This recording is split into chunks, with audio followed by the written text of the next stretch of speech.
Larry tried to kill me. Yeah. I was so thoroughly disgusted. I mean, think about it. Why does it make you special to do what you do? Packers jumping around. They rush 4. Plenty of time for John. Now squeezes, steps up in the pocket. Elliott runs inside the 10. Head first. He flies off the 5-yard line. My goodness.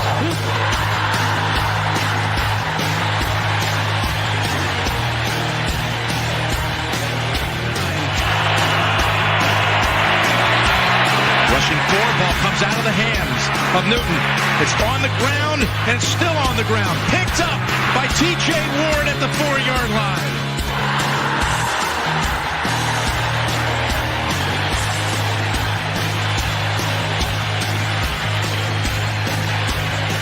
There's also Brian Clady and Bob Miller. Third and long 3. Going deep. Oh, and he's got Thomas. Goodbye. Touchdown.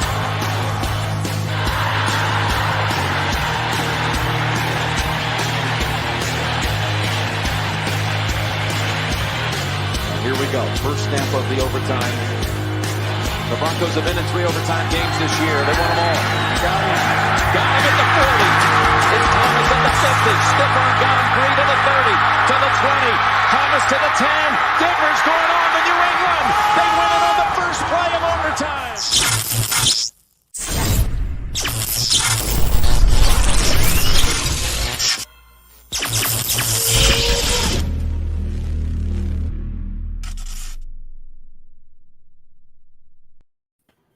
And welcome to the show where our brand is not technical difficulties. Ha-ha! The war continues. My name is Mundungus Creevy, and I am joined as always by my co-hosts Glenn and Cam. And you are currently tuned into the 5280 podcast on the MHRT Network. We are a fan-led Broncos-based podcast, filling you in on all things Denver Broncos. Busy day. Had a whole lot going on today. Yeah, we don't have anything to talk about. Right. Right. I know for sure.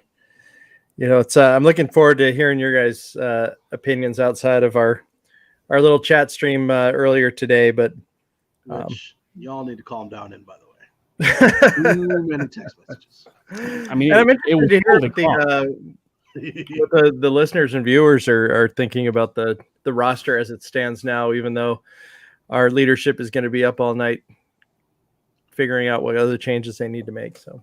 So let's start with the cuts that posted yesterday that got us down to 74. So we waived Bless Austin, and some of these names you probably might not hear a lot or know. That's fine. Jeremiah Gemmel. I don't know, Gemmel. Mm-hmm. Sebastian Gutierrez, Jaquan Hardy, Donnie Lewis were all waived yesterday, and then Sam Martin was released, which means that Waitman is now our starting punter. And that got us to 74. And then today they had to get down to 53 by 2 o'clock Eastern? Mountain. Yeah. So today they waived McTelvin Ajim, which, interesting. Quinn Bailey, Jonathan Harris, Faion Hicks, Kendall Hinton. That was the big one that surprised me. Zach Johnson, Jonathan Kongbo, Kanai Mauga, and I loved him. I was a little upset that they cut him. Jaquan McMillan, Natani Moody, Michael Neese, Divine Ozigbo, Dylan Parham, J.R. Reed, Darius Shepard, and Seth Williams. They also released Josh Johnson, Eric Tomlinson, and Mike Purcell. And they placed Brandon Johnson on injured reserve. So a lot of wide receiver stuff happened today, which is what we were trying to figure out what was going to happen. Yeah. You know, Mike, we should mention the Purcell and Tomlinson situations. So they were actually let go today with the understanding, and as Peyton described it, they took one for the team, that it allowed them to put Ojemudia and also Dulcich onto the 53. They will then put them on short-term IR, which is four games, and they'll re-sign those other two, so they'll be back on the team tomorrow. Yeah, and obviously there was a little bit of some confusion with Brandon Johnson. We weren't sure if Brandon Johnson was going to be on the injury settlement or if he was going to be IR, and so it ended up being that he was just put on IR, which for Broncos country, that's actually a sigh of relief that he wasn't put on the injury settlement and everything, just because like at that particular point, you're looking at it from the standpoint of like, okay, is he actually part of the wide receiver room? And, as it turned out, he was just on the, he was just put on injured reserve. So he was another guy that was on injured reserve, but, it's definitely bittersweet. It's bittersweet, and it's one that you certainly don't want to lose any of those guys, right? I mean, you want to do everything possible to keep as many of the players that you want, because you've built a lot of camaraderie with the players, and especially for the standpoint of where the Broncos are, right? And with this new energy, this newfound energy that's being a part of this team, we want every single one of these players to get a glimpse of where things are, and you want them to certainly see the foundation that's being built. But unfortunately, you can only keep them. But at the same time, you also might have the chance to bring some of these guys back, right? And George Payton talked about that in his presser, where he said that they're going to do everything possible to bring a lot of these guys back, and we'll certainly see what it transpires. But there were a few surprises in my opinion. Yeah. So there's let me just read. Well, I was gonna say there's two comments that I want to get to before we break into the cuts. Okay. One is Bill. Stop, Bill. It's in my unfinished garage. And then Biggie Bronco, and this is actually a question I've seen before. Would you all go after? And he means Alex Leatherwood. Would we go after Alex Leatherwood since the Raiders cut him after one season? No. Me neither. No. If he wasn't good enough to make the Raiders, no. I mean, a first round pick cut after 1 year. I mean, my goodness, And to a player that some people actually thought that he was going to be a tackle coming out of the draft, or coming out, when he declared, and he was a guard. And there were a few people that said he was going to be a guard, but no, he was not a tackle. He was a first round guard. So, Mike, if I could just bring it back to the Brandon Johnson comments that Cam was saying. So Zach Stevens put out a tweet just short of a couple hours ago that said, interesting situation with Brandon Johnson. He was put on IR before making the final 53-man roster, meaning his season is over. Unless, in all caps, the team has an injury settlement / waived at some point, which will expose him to waivers. If he passes waivers, he can come back and play ASAP. Okay. So. Yeah, there must have been some sort of miscommunication or something, because on the PR release, right, it just had it for an injured reserve. Yeah. So I think he's the one player more than any that the fans really were pushing to make the final 53.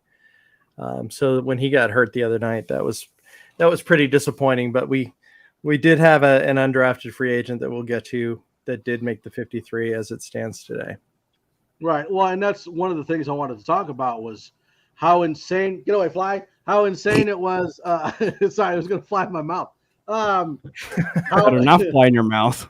How insane the offseason wide receiver battle was to get on the roster. I mean, I think we had assumed that you're looking at, and this is after Tim Patrick, you're looking at Sutton, you're looking at Judy, you're looking at Hamler, Washington. Then after that, I think we all assumed that Kendall Hinton was going to be that fifth guy, right? Mm-hmm. And then you would have a spot or two being fought out between Brandon Johnson, Seth Williams, and Jalen Virgil. Well, now you've got Brandon Johnson, who granted is probably going to be coming back, but was cut. And then you've got Seth Williams, who was cut. And you've got Kendall Hinton that was cut. So are we not seeing something in Jalen Virgil that they are? Why are they sticking with Tyree Cleveland, even though it sounds like a lot of his specialty is special teams? Because that seems like a waste, right? So Virgil, aside from Johnson, was the guy I wanted most on the team. So rank that 1 and 2.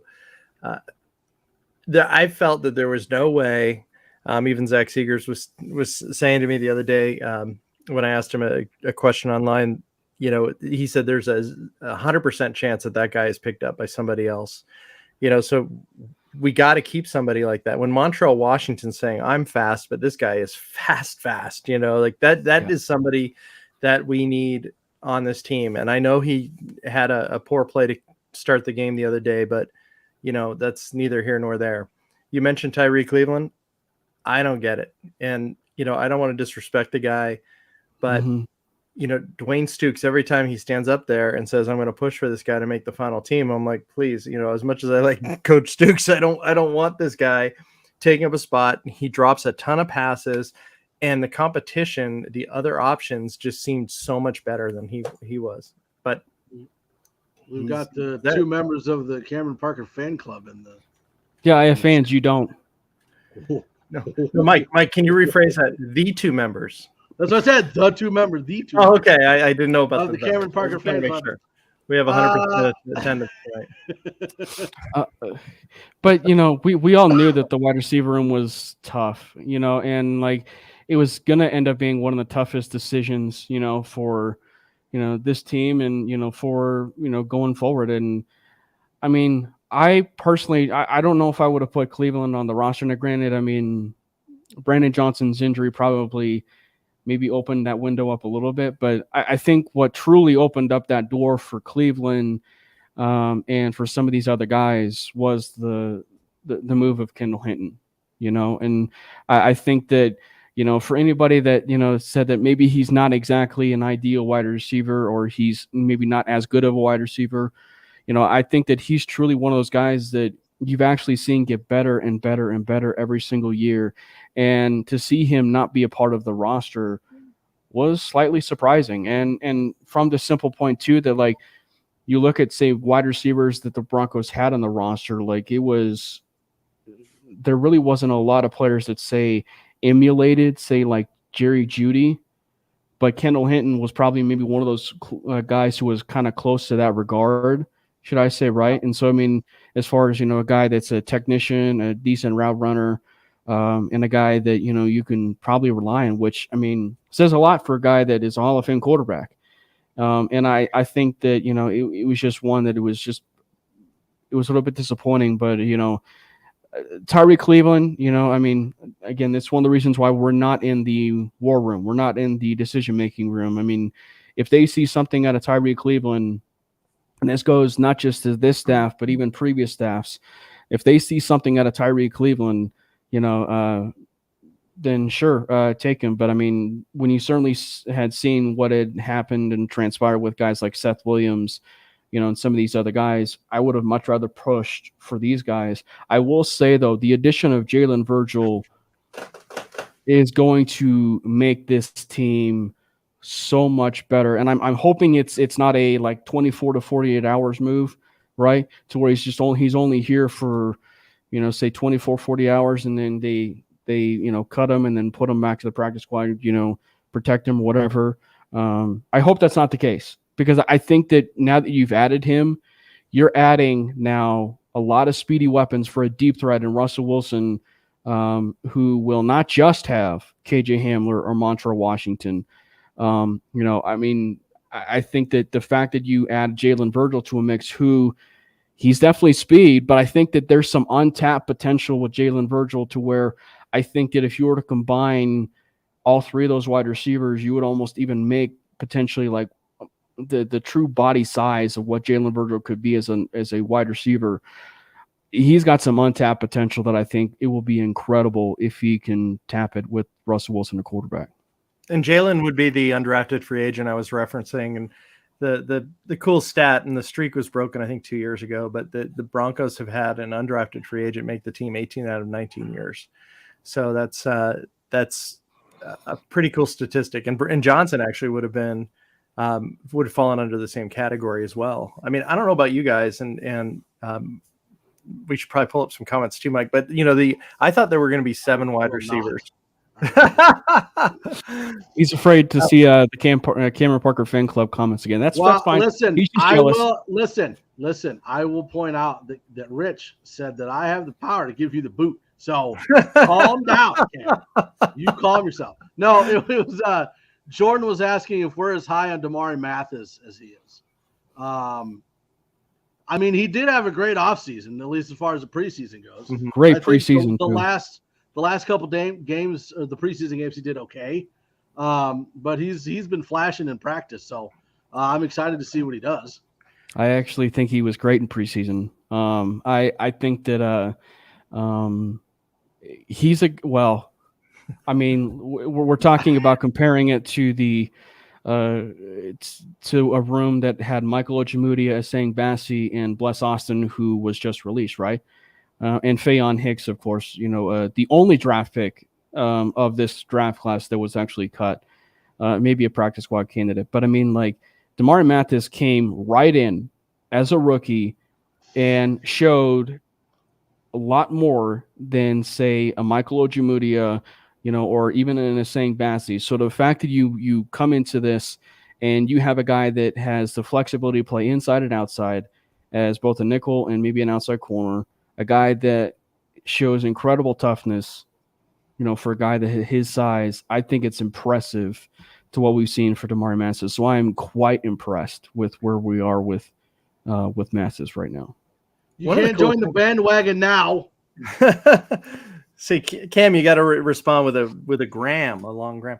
But with Damari, they're actually working on something rather interesting with him. Is that he's been so physical in the past, and he hits the receivers at the line so often that they're actually having him work where he's not doing that right off the bat to hone some other skills and not I don't want to say be so physical, but to just expand his skill set. And I think it's only going to make the guy better. He fit in perfectly into this group, and I think it's safe to say we're all very high on him. Dreamweaver wants to know if we think Hinton will be back. You never know. I think that the one, if you are one team and you are in dire need of a wide receiver, the one team I'm looking at is the Dallas Cowboys. And we know that they had a joint practice with the Denver Broncos, and you can probably bet maybe that, if Dallas was in need for a wide receiver and you just had a joint practice with them, my guess is you're on the phone with, one of those, players that were just released that you're wanting on your team.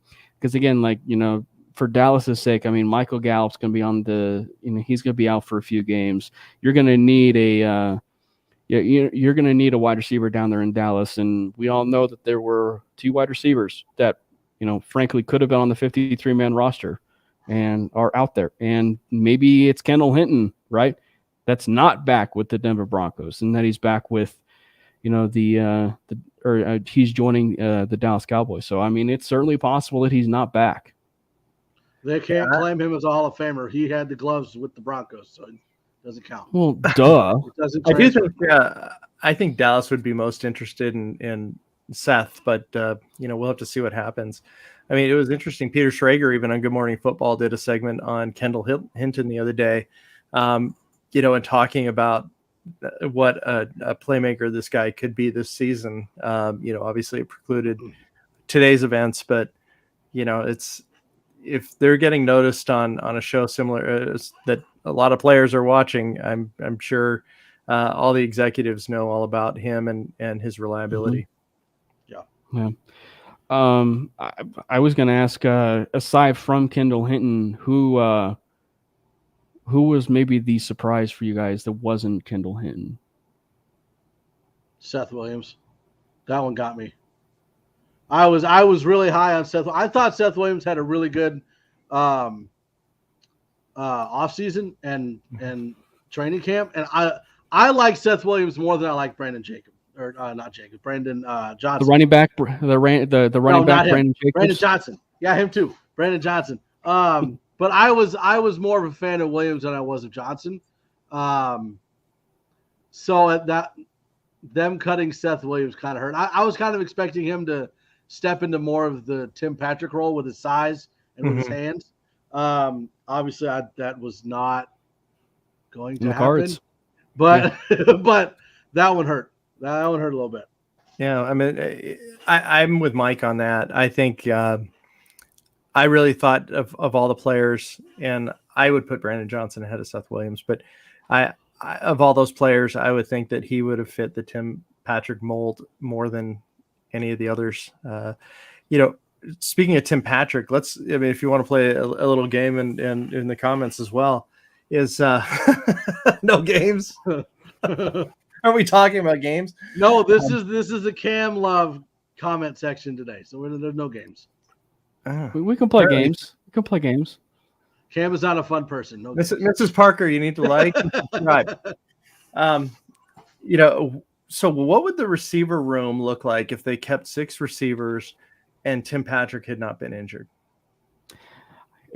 That I've been thinking about that even throughout this preseason. The moment that Patrick went down, because it's just like, because there's so much to be made about the wide receiver room, and frankly, the fact that they made some of these wide receiver moves might actually tip the fact that maybe they're bringing in a wide receiver to fill that Tim Patrick role, right? Or like a wide receiver like that. And there's a Tyler Johnson out there. There's a Preston Williams out there now. So, I mean, like, there's wide receivers out there if they wanted to bring a guy in. No. Just Control Alt Delete that from your memory. Okay. I mean, I'm sure Terrell Owens would want to come back if you'd ask. Ocho Cinco said he wants to come back. Anyway, but I think that for the wide receiver room, I mean, you're looking at it from the standpoint where we thought it was actually going to be a little bit easier with Tim Patrick in the room for them to probably keep 6 wide receivers and maybe 7, but like it was a little bit easier to formulate who are the 6 and who are the 7. But the fact that Tim Patrick went gone, like, it completely changed how we felt, and actually completely changed it from the standpoint of the just overall the fact that the depth has just been overall insane. And that's kudos to every single person that was in the room. Seth Williams and Kendall Hinton and Brandon Johnson, Jalen Virgil, and all those guys, like, for making it so competitive that you made that decision so tough for the coaches that not only is it going to be hard to keep you on the 53-man roster, but it's going to be hard to formulate, okay, how many wide receivers are we going to bring back on the practice squad? And I think that's what made today so interesting, and is that the depth that George Paton in a short amount of time has amassed. It really was a mystery. And like, as I mentioned, we have a little chat stream amongst the MHRTers, and we're trying to predict, like, I think it was Rich was like 4 left, 3 left, 2 left. Like, we're trying to figure out who it's going to be. And the fact that it was a lot of these cuts were not so obvious just really speaks to the fact that we have a very deep team. And if we can get these guys back on the practice squad, I think there are 16 spots on the practice squad, and you can do several call-ups per season for each. That's going to be great. I mean, do you think that Netane Moody is going to be on the practice squad? Where do you think his fate lies?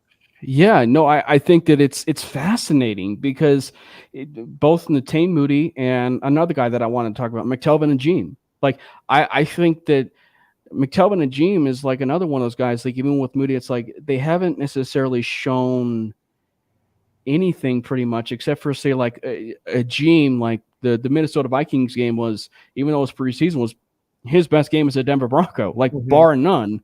And also, maybe not to say forecast his future team, but I mean, like, we all know who the defensive coordinator is for the Minnesota Vikings, right? Donatel. Right. Whoa. So I mean, like, it's possible that Ajim maybe auditioned himself for the Vikings, and I think that it's possible though that when you look at the grand scheme of things for Ajim, there's actually a distinct scenario where he comes back to the practice squad.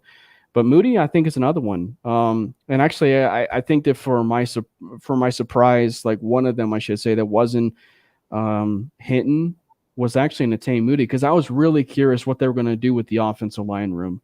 And the fact that they went out and waived Moody And you now have an offensive line room to where you basically made it known that Graham Glasgow is going to, be on that team. And then not only that, but you have the insurance policy of Luke Wattenberg in there as well. So you basically have like 3 centers on your roster. But not only that, you have like a center and a guard. So I was really curious with that decision for Netane Moody, what they were going to do with him. But to your point, though, with the practice squad, I very well could see both Moody and Ajim back on the practice squad because of the lack of, time that they've had. And how about Cam Fleming making it after joining camp midstream or even later than that? Yeah, no, and I think that when you truly like do a deep dive on like every single player that was like, that made the 53-man roster, like there are some unique and fun stories, like great stories within, like it's saying Bassey, right? Like he tore his ACL and, he actually makes a 53-man roster, and then you have Justin Sternad, a guy who we were completely forgotten about, and are the Broncos going to keep, 4 linebackers, and what are they going to do? And so they decide to keep Josie Jewell, Alex Singleton, and then they decide to, keep Justin Sternad. And so it was quite fascinating, the fact that they decided to make that move. And because if you're boiling down to it, I'm sure all of us were probably like, okay, I mean, if the decision was between Bassey and Sternad and Fleming, I probably would have tended to lean more to Fleming and, and maybe Sternad. But no, they decided to keep basically all 3 of those guys. Well, that was a surprise for me on the inside linebackers, because I thought that they would either potentially make Griffith a short-term IR, or they would keep 3, including Griffith, and Sternad, unfortunately, would be the odd man out. And they kept 4. Since we're talking about linebackers, let's talk about I know we're bouncing around a little bit, but let's talk about the outside linebackers, because there was some major news with a trade, and then one of the guys that was kept, I think, was somewhat of a surprise as well. Yeah, we had the trade of Malik Reed, which he got traded to the Steelers, and it was kind of interesting. Like, we got a 6th-round pick, and then the Steelers get Reed and a 7th-round pick. So we technically lost a pick. So, I'm yes, not, and no. I like the fact that we traded. Not that I didn't like Reed, but I like the fact that we traded Reed because he was going to be playing less this year than he did last year because of who we have at outside. So to be fair to him, it was better that he got traded. And where they traded him? Are you kidding me? Yeah, and I'm not going to say that it was a terrible trade because he was undrafted. So getting a 6th round for him was good. I don't understand why we had to give up a 7th. First of all, to go to the Steelers, a linebacker with the Steelers he's going to have a great experience there. He led us in sacks 3 years straight. He was a great fill-in when Vaughn and Chubb were, having their injury problems. But like you said, he wasn't going to play. We have Baron Browning that moved over, who's incredible. We have Nick Benito, a 2nd-round pick, so that he wasn't in jeopardy of going anywhere. But I thought the whole point of making these trades, what we were hearing is that it was because we were so short on draft picks going into next year that we were going to try to amass some. And here we are. We did get a 6th-round pick, but we didn't change the number of selections we have at the present stage. Yeah, no. Yeah, you said it. You guys said it perfectly. I mean, he was a guy, and even on the other podcast that we do for Mainly, and even here, Reed was one of those guys that, like, we were really uncertain if he was even going to be on the roster. Like, he was a guy that you can maybe make a case for, but when you start to see the performances of Baron Browning and, Nick Benito, who, obviously, Derek Wolf, if you're listening, I apologize because I'm actually going to be talking about Pro Football Focus right now. But Pro Football Focus actually he's going to fight you. But Oh, Pro Football Focus, he's going to have immediate access to Cam too soon. yeah, So but, like immediate access. but Pro Football Focus had a grade for him in the preseason, and they graded him as like the highest, pass rush grade of anybody in the preseason. And actually, if you go back and even look at Benito, like even dating back to his college days, he was one of those players that every single opportunity that he's had to win a rep as far as a pass rush, he's won almost every single one. Like he has literally been at the top of every single pass rush win rate, even dating back to times when he wasn't even in college. Like he's had some of the best pass rush win rate. And so those kinds of guys, and then even though we were unsure of his availability and whether or not he was going to be on the roster, but the fact they decided to make Jonathan Cooper a captain in the third preseason game was not insignificant.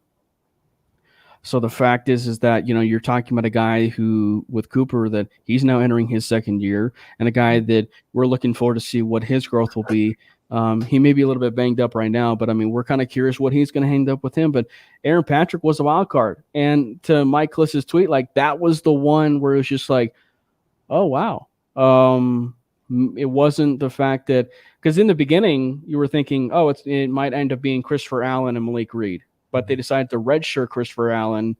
And now you're looking at Aaron Patrick, for or basically like an Aaron Patrick for Malik Reed trade, basically. And so I think that for the Broncos' sake, though, and I know not to circle too much on Tyree, but it's just like they are making a big priority on special teams. And I will say, if you are looking at maybe some of the biggest winners of this 53-man roster, it was Dwayne Stukes without question. Yeah, he got his wish list. For sure. He put his Christmas list down and he got everything that he asked for. Dreamweaver says, let's bring Philip Lindsay back so when Russ cooks, we can feed Phil. Wow. I mean, it's almost worth it for that. I feel sad for him, though. I feel sad for Phil because it's like, here's a guy that the Colts, right? He was. Yeah. He was you're talking about a back-to-back 1,000-yard rusher, and even now that he's on, he's been on multiple teams now, he's still never fumbled. Like he's still, that's probably the one stat for Philip Lindsay that I just always kind of it's always in the back of my mind that it's always so impressive to me that here's an undrafted rookie who comes in the NFL and now, bounce around a little bit, but he's still never fumbled. Cam, he also was an undrafted rookie. Mark. All right, what's up, Mark? He was also an undrafted rookie that made the Pro Bowl his first season. I mean, I think he was the first undrafted running back to achieve that. I hope he can latch on somewhere. I mean, yeah, exciting player. He came through in the clutch so many times for us.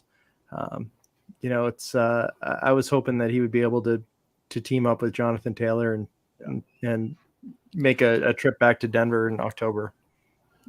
Yeah. So to his go ahead. No, go ahead. Well, I was gonna say to kind of spin it. I just had a kid walk in on me. To kind of spin it. So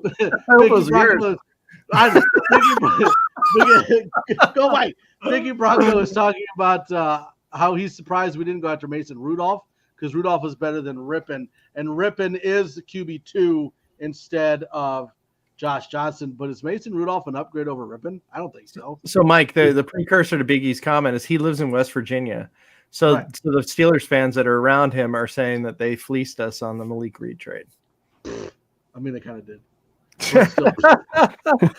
You know what? I think you placed him in a very good spot, and we were able to move up. I saw a comment in there that said, we instead of cutting him, we moved up in the draft. So, I mean, there's that. I still don't get the 7th round though. Like I don't get that. Just interpret the trade that basically the Broncos. I'm just saying that basically just interpret the trade that the Broncos just. I hate to put it this way, but they didn't want Malik Reed. They didn't want Malik Reed on the roster. That's true. Yeah, because I Well, mean, he was basically making it was Sam Martin money. I mean, he was not getting right. paid an exorbitant salary. Well, and the fact that they traded Reed, and in your mind you're thinking, oh well, it's because they want to keep Jonathan Cooper, but no, they kept Aaron Patrick, which is a name like obviously we know who that is, but they kept Cooper too. He didn't. Yeah, they kept Cooper too, but like Aaron Patrick was not a name that registered in my mind of, well, they're moving Reed so they can keep Aaron Patrick. That didn't register in my mind. I figure Patrick was a practice squatter, but again, this is a Dwayne Stukes wish list. Victory number 2 after Tyree Cleveland. I mean, Patrick, I think, is a fan favorite just because he is so jacked and looks like DeMarcus Ware, and he even wears the number 94. He's tall too. So I think there's some love for him just based on that alone. But good for him. I mean, the guy's speedy, and if we could have somebody that big and fast, handling special teams and darting down the field, it's got to be an improvement of what we've had in the past.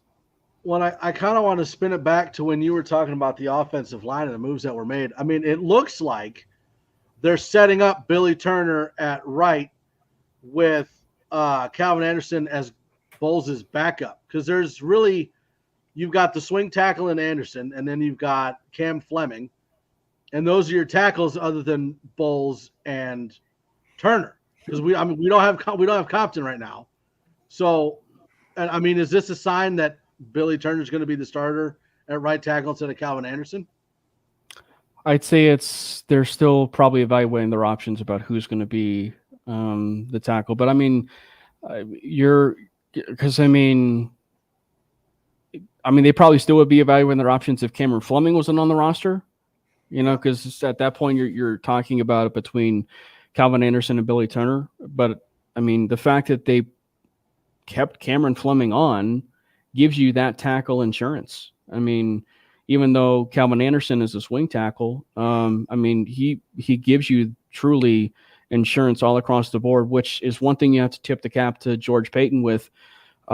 Is that when you look at the overall way that he went about, even when they brought Cameron Fleming on, they brought, what was it, Bobby Massey in, and then he went and signed Cameron Fleming, and that was a move that a lot of people actually hated, a lot of people, and people were even skeptical that Cameron Fleming was even brought back, and here it is, and I think that he made the 53-man roster, and so I think you're talking about, say, more of just a true competition in that sense. But I mean, Billy Turner's got to get healthy first.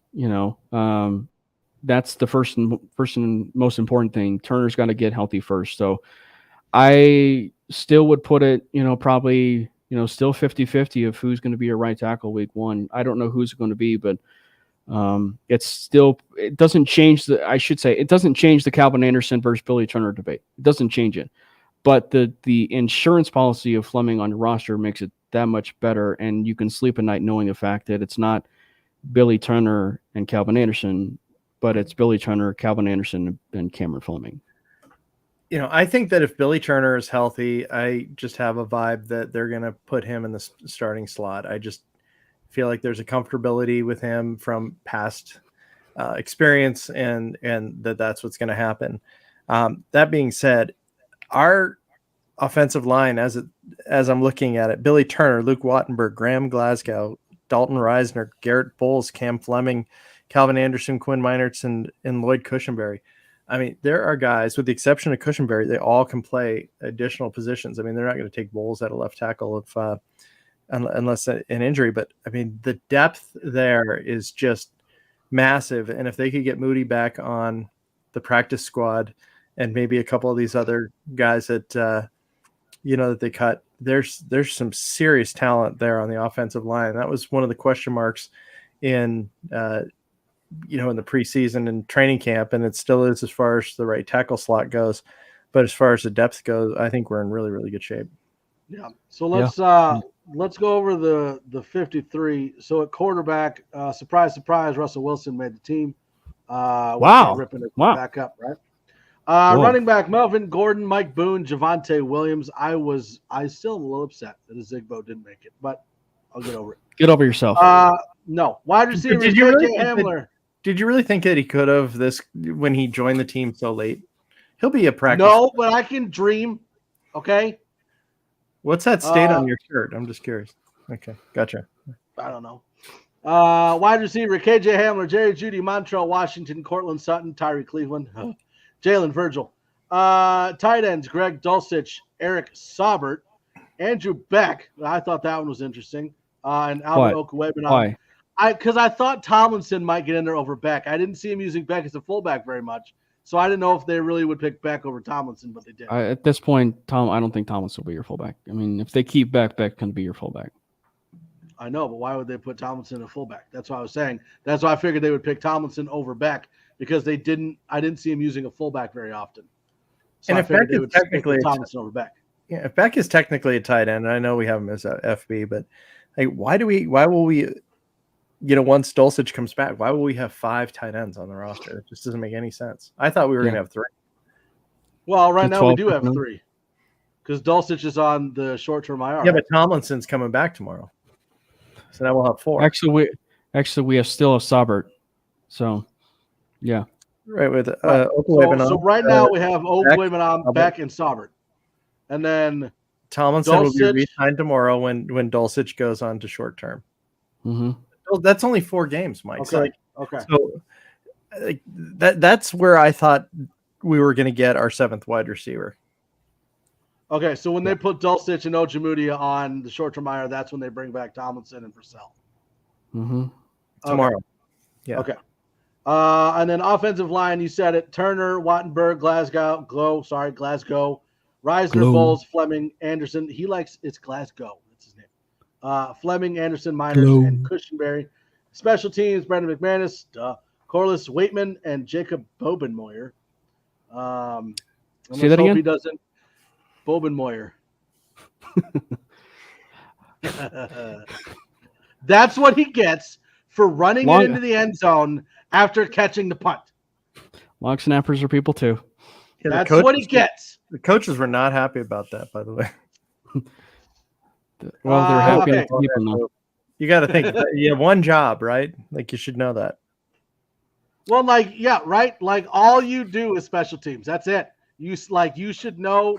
Don't catch the ball and then run it into the end zone. I'll do that. Defense, outside linebackers. We have Randy Gregory, Nick Benito, Jonathan Cooper, Bradley Chubb, Baron Browning, and Aaron Patrick. Safeties are Kareem Jackson, Caden Stearns, Justin Simmons, Delaren Turner-Yell, and PJ Locke. I was surprised at Turner-Yell over Reed. I did like J.R. Reed, but Turner-Yell's good. But he also had 2 major sticks in the game the other night. The first being the one where it looked like he stuffed him at the goal line. Upon further review, it was a touchdown. But at that point, it was on tape that this dude was fearless. And then when he made the other play against the sideline on the quarterback, that was pretty impressive. And I think that's what really sealed his spot on the team. Happy for PJ Locke. Totally deserves to be on this team. I'm looking at this roster, and I don't know how many changes are going to be, but this is a really likable team. It is. And, what is it? 6 cornerbacks, 5 safeties. I think maybe that's,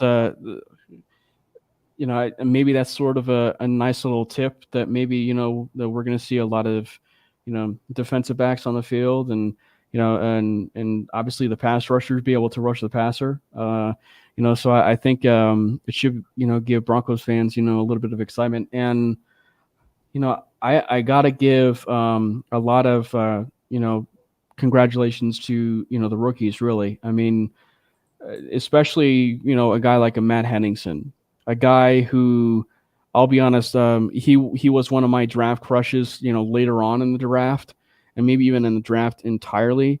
But I mean, here's a guy who came out and really showed out well. I mean, if you were probably to make an argument as far as one of the standouts for the defensive line in this amasses all the preseason games. It's not just, the Buffalo Bills game, but the Cowboys, Bills, and Vikings. If you were to say, make an argument of maybe who was the lone defensive line standout after the depth that they had of Purcell and DJ Jones and Draymond Jones and, maybe Deshaun Williams, right? I mean, like, there really was only one standout, and it was Matt Henningsen. And he really proved that he can be valuable within the inside. He can be valuable within the, the outside. I mean, as far as on the defensive line, I mean, he's a guy that can give you so much flexibility in that regard. And, he's coming into the NFL that even though he was a late round draft pick, he's coming from a team that really prides themselves on the trenches. Right. And so you're talking about a guy who's like Jonathan Cooper, even coming into the league, like there really weren't, say, like a whole lot of flaws, when you come from, say, the Big Ten. But, once you kind of fine tune and, be able to like mold a guy like that in Henningsen into the player that you want, he might actually end up being a really darn good football player. And it seems like he's off to a nice start. Yeah. Looking back at inside linebackers, Justin Sternad, Josie Jewell, Alex Singleton, and Jonas Griffith. I don't know about Singleton. I like Sternad better than I like Singleton. I do too, actually. Yeah, I'm with you. Cornerbacks, Pat Surtain, Michael Ojemudia, Kawan Williams, Ronald Darby, Damari Mathis, and Asang Bassi. And then finally the defensive line, Matt Henningsen, Draymond Jones, DJ Jones, Deshaun Williams, and Ioma Uwazurike. I can get that name right, but Jacob Bobbin-Smither I can't get right. So. Bobbin-Smither. All right, so where do you guys all think that which players are susceptible to being bumped off in the next 48 hours? And what players have you seen? And I know it's tough to sorry to cut you off, Kim, but it's tough to know what's all available out there. But what players have you seen that you think might be a good fit in replacement of these players I've asked you to see who's susceptible? Yeah. And I think you'd probably have to look at some of the players that in what we talked about before, right? I mean, maybe some of the players that you were kind of curious who was going to be the guy that was going to make the 53-man roster. And so I think at that point, you're probably looking at the guys that we were talking about before, right? So like, as great as the story is for Asang Bassi, I probably would put Asang Bassi in there. Justin Sternad, I would probably throw in there. Maybe Alex Singleton. Yeah, I was going to say Singleton or Sternad. Yeah, I mean, maybe Singleton. Because I'll be honest, I think Sternad has actually performed a little bit better than Singleton. Singleton has shined a few times during preseason, but I mean, if you're going to be talking about Sternad, I'd probably give them, the nod to Singleton. And we all, for Singleton being off the roster, we all know that, it certainly seems like, and granted, Tomlinson's coming back, but George Payton's made it known he's not afraid to cut a player that he just recently signed to a 1-year deal, right? So we know Tomlinson's coming back, but I mean, but he was able to release him, save money, and then he cut J.R. Reed, who he signed this year. Alex Singleton's another one of those guys. So I mean, like, it might be one of those things where he might still go with Justin Sternad, who was not a someone within his regime, which is definitely telling. Well, Jonas Griffith is slated to come back for game 1, right? Or is he game 2? They're hoping game 1. That's why he's week 1. Yeah. Cool. Well, and actually, it might actually end up being a linebacker, right? Because I mean, like, if they feel comfortable, with the fact that Griffith is going to be there for week 1, you might be actually talking about not Asang Bassi, but that linebacker room. Because if they feel comfortable about it, like, you'll probably be looking at it from the standpoint they might actually pick between Singleton or Sternad. Yeah. Well, there's been there's been a couple people in the chat that have been talking about the possibility of OJ Howard coming over to the Broncos. Look, I I'm don't not the know. one making the decision. I'm not the one making the decision, but I mean, I wouldn't hate the idea. But the thing is like, I said on Twitter, and actually Cody even responded to me, and he said he doesn't see it.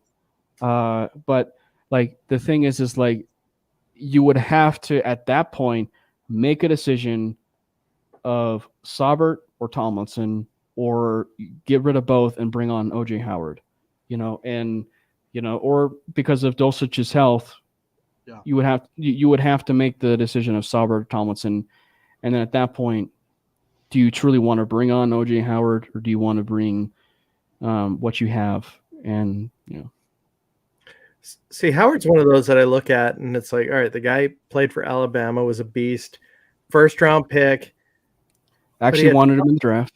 Yeah, he had Tom Brady as his quarterback, and then he had Josh Allen just this season as his QB, and now he's been cut. Like, you would think that a guy that size with that pedigree would be able to make it work and be able to be successful with either one of those QBs. And I mean, one could argue that when he was with Tampa, I mean, he was not ahead of Cameron Brate for sure. So it's like, yeah, I don't think he's worth the risk. I don't know what his salary would be. I just, I would like a change made. I wouldn't mind if we shaved one of the tight ends down and picked up a player for another position. But I just don't need. I don't think OJ Howard is going to have any impact for the Broncos. But I got to say, it's proof, that you can come from the most, historic franchise of pedigree, and still fall flat on your face. Mm-hmm. I mean, like, and this is a separate point, but I mean, like, people are, talking about, like, maybe like Jerry Jeudy and, and stuff like that. But it's just like for some expectations, but it's just like, yes, I get it. He is definitely coming from Alabama, and there are some expectations that come with that. But we still have to consider the possibility that there's a chance he may not, meaning, or I'm not saying Jerry Jeudy, but just anybody, that comes from a historic and pedigree program. There is a chance that, players that come from those programs may fall flat on their face. Like, there's the opportunity that actually might happen. Yeah. So that is that's the Denver Broncos 53-man roster, and they're sticking to it until tomorrow, and then they're going to change it. But and obviously we're going to cover this next week, but just taking a quick glance forward, first game against Seattle, we now know that Drew Lock has been conspired against again, with that completely different coaching staff, and he is now the backup to Geno Smith. Do the Seahawks stand any sort of chance, like even a little bit? Could someone give Drew a chance? I mean, this poor kid. Yeah, he hasn't had a fair shot. I mean, those 3 interceptions. Sorry, I couldn't hold it. Yeah. So no more Drew Lock slander, except he sucks. So Geno, I would much rather have Drew Lock starting against the Broncos, because I would love for the secondary to have 4 interceptions in one game. So I would love for Drew Lock to be starting, but it's not. It's Geno Smith. Can you imagine, though, if he had ever started and tore the place up? That would just have been like the biggest nightmare of all time, I think. Are we? And obviously, like I said, we'll dig more into it next week. But yeah. Are we coming out of week 1 with a win? I don't see any scenario where we don't. Do you, Cam? Yeah, I do, but it better not happen. Well, I said before, and we talked about it on our schedule release, but it's just like there's so many emotions that are going into that game that they come out they come out with a win. But if you were to choose argumentatively all the games that are within that 4-game stretch, who could be a loss with all the emotions and everything that's riding on that game, you could make a case that the Broncos could lose that game. However, with where things are, and with where the Broncos are at mentally, and the fact that we all know that Hackett's made the conscious decision to not play basically anybody in the preseason, which means everybody will be rested and ready to go for week 1. Fingers crossed, knock on wood. That the Broncos should beat Seattle by double digits. And I mean that, like double digits, if not more. Like 30. Wow. Not an NCAA score, although that would be quite remarkable. 67-7. Bring it, Seattle. And then the home opener is against the Tech in week 2. So, I mean, that should be another. Which is going to be the greatest game of all time just because Old Man and the Wizard are going to be there. So it's going to be fantastic. I'm in a mood today. Sorry if I called you Old Man. I was I'm in a weird mood today.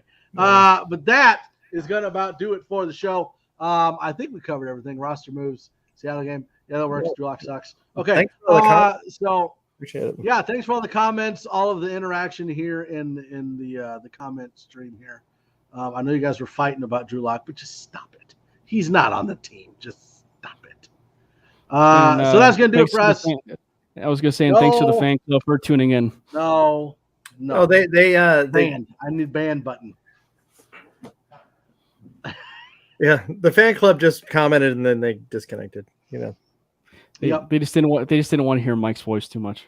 I you want to hear my voice. You have a point. You have a valid point. Wow. So make sure you like, follow, subscribe, turn on notifications as I continue to talk so that you can know when we post and when we go live. Also, make sure you tune into our other podcasts, the Wild Wild West podcast on Wednesdays at 7:30, 6:30, 5:30, 4:30. And Broncos Breakdown with Bronco Bill every Friday at 8, 7, 6, 5. Also, make sure you check out the Manly Broncos podcast, which Mr. Cameron Parker and Mr. Boggins is on. Mr. Boggins had some marriage duties, so he's not here right now. But he'll be back next week, I think. And not the Tom Brady, I left training camp for 11 days marriage duties. He actually had good. Happy wife, happy life. Happy wife, happy life. That's not even close to being accurate. So moving on from there. Happy wife, miserable life. Okay, bye everybody. We'll see you later.